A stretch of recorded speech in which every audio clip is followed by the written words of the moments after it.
Kung may IQ test tayo, basketball IQ, Kulela at si Abando ay compared kay Scottie Thompson. Abando is a dumb player compared to Thompson. Mga Gilas fans, mainit na naman ang usapan sa Philippine basketball scene. Nitong mga nakaraang araw, nag-viral sa social media ang kontrobersyal na pahayag ng veteran sports journalist na si Homer Saison tungkol sa Gilas Pilipinas at KBL star na si Renz Abando.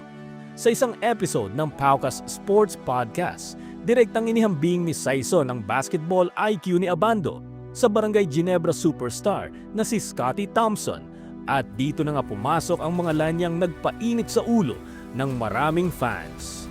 Ayon kay Saison, at quoting him directly, Kung may IQ test tayo, basketball IQ, Kulela at si Abando ay compared kay Scottie Thompson. hindi pa dyan nagtapos ang pahayag. Idinagdag pa ni Saison. Abando is a dumb player compared to Thompson. Bumuhos ang batikos mula sa netizens dahil sa paggamit ng salitang dumb. Bagamat binawi o iniba ni Saison ang kanyang termino papuntang wiser, nagmarka na sa fans ang linyang ito. Okay, sorry lang. As a little dumb na lang. Wala sa atin sabihin dumb. Okay, let me rephrase kasi magkamali tayo. He's not a dumb player. I'm just saying Scottie is a wiser player. Ang argumento ng ilan, unfair na tawaging dumb ang isang player na nagpakita ng husay sa international stage, tulad ng kanyang stint sa anyang KGC sa Korea kung saan nagjuara pa ito, at sa FIBA World Cup. Sa kabila ng pambabatikos na ito, mas lalo pang nag-ingay ang suporta ng Gilas fans para kay Abando.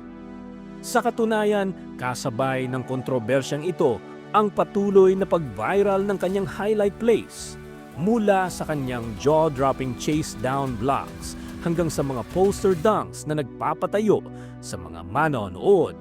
Para sa maraming supporters, ang ibinibigay ni Abando sa koponan ay hindi lang usapin ng playmaking. Ibinibigay niya ang tinatawag na X-Factor, high-flying defense, capability na mag-block ng mga mas matangkad na imports, energy at hustle, paghahabol sa loose balls at mabilis na transition offense, vertical athleticism na madalas na magpabago ng momentum ng laro.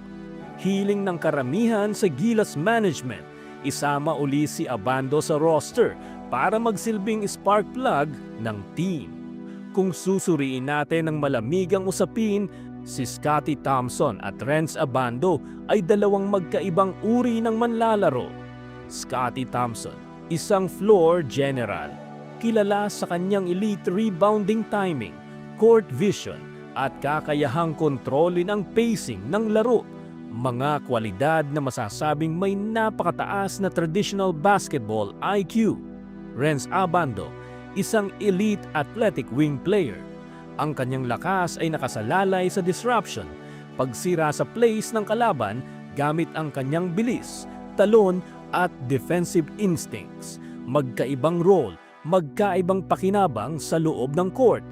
Maling salita nga ba ang naimitaw ni Homer Saison, o may punto rin ba ang kanyang komparasyon pagdating sa sistema ng laro?